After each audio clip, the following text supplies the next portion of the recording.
LawPath's legal education videos. My name is Damin Murdock and I've been a lawyer here for over 10 years.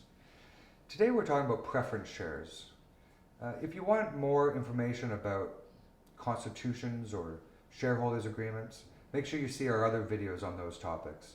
Today we're specifically talking about preference shares that are specified in a constitution.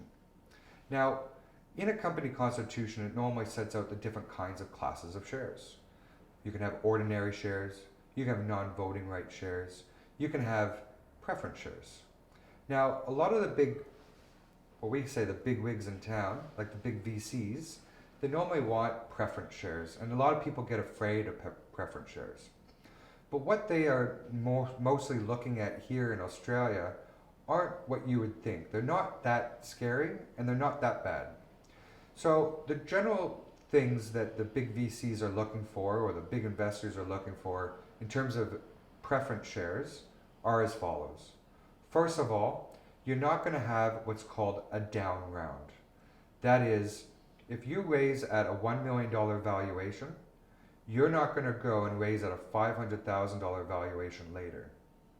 And if you do, then the preference shareholders get topped up.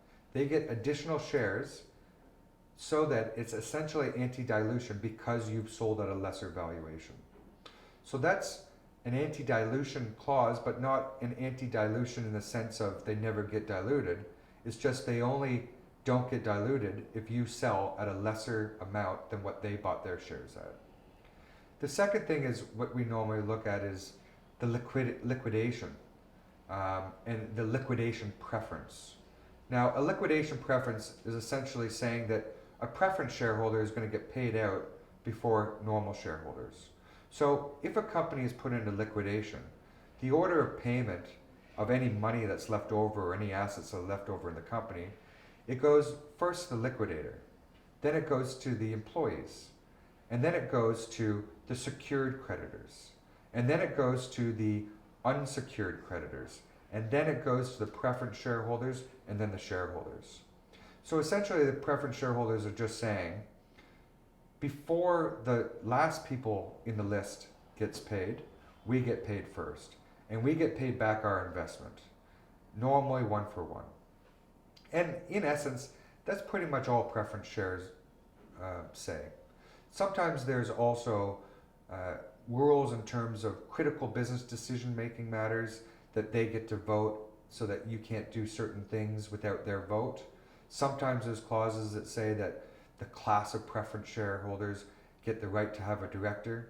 Whatever it is, just make sure you see a lawyer before you take in a big amount of money from a big VC.